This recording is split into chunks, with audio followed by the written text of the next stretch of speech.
The SAUCONY Triumph 22 dropped last month. I've already put over 100 miles, including easy runs, long runs, and workouts. And in this video, I'm going to give you a complete 100% honest review of the shoe. Presenting the triumphant Triumph 22.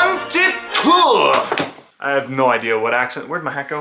The Triumph 22, okay, sorry. I had a ton of fun trying this shoe. This is actually my first Saucony trainer I have worn. Now, I don't know all the specs off the top of my head, so I'm just going to put them right here on the screen so you can check them out. All right, have you had a chance? So without further ado, let's jump into my shoe judging criteria. The first thing you'll notice is that not every category has the same number of total possible points. Most notably, the midsole contains most of the points. And then I've broken each category into more distinguished categories, which sum to a total of 100 possible points. The upper.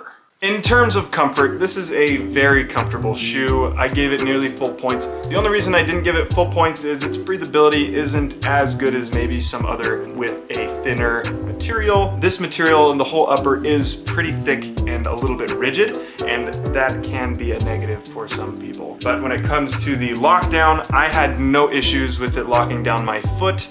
The only potential issue I could see is that the heel is definitely one of those very padded and rigid heels. So there's a chance if you don't lock it down with the shoelace well enough, your heel could slip just a little bit. But the tongue is gusseted. It has those extra gussets there to hold the tongue so it doesn't slide around too much around your foot.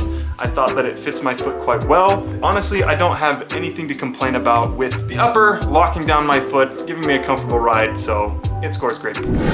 The midsole. If you've seen any of my other shoe reviews, you will know that I believe the midsole is the most important part of the shoe. Now, when it comes to the cushion of this shoe, I found it to be pretty cushioned. It's a very tall shoe that has lots of foam under your foot. It is just one kind of foam that covers all of the midsole, so it is a true trainer with no plate or anything like that. The one thing I will say is compared to some other trainers that I've done recently, it feels relatively firm.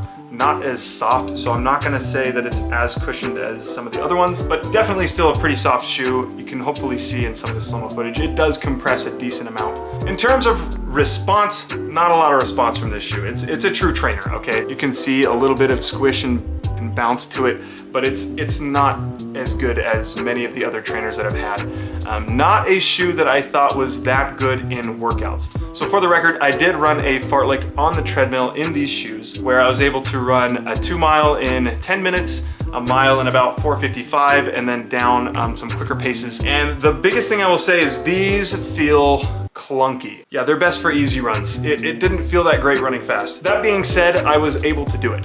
Okay, I was able to run sub 5 pace in these workouts and I didn't feel awful. They just felt heavy and clunky. That all being said, the durability of this shoe I think is really where the Triumph shines. If you take a look, I don't really notice any real wear in that midsole foam. It seems to be holding up really nicely. I think part of that probably comes from the firmness of the shoe.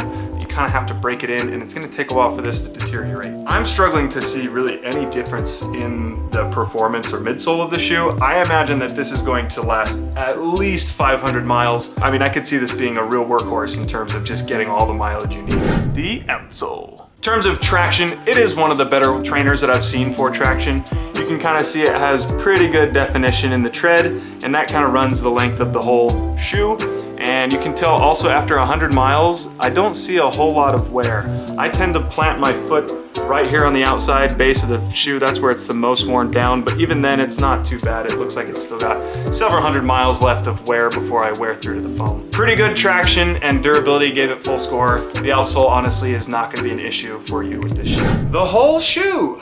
When it comes to the weight, this is probably the biggest downfall with this shoe. It's a heavy shoe. I've reviewed a couple other trainers on my channel and both of them were 250 or under. So this is coming in significantly heavier. There's just a lot of material in that upper and I think that it's just really dense foam, and then also they added lots of rubber tread on the bottom. So all in all, it's your workhorse. It's your, I just need to get lots of miles out of a shoe. This is the shoe for you. And in terms of the aesthetic, I like the way they did this cool little pattern. I'm sorry, it just doesn't matter what the shoe looks like.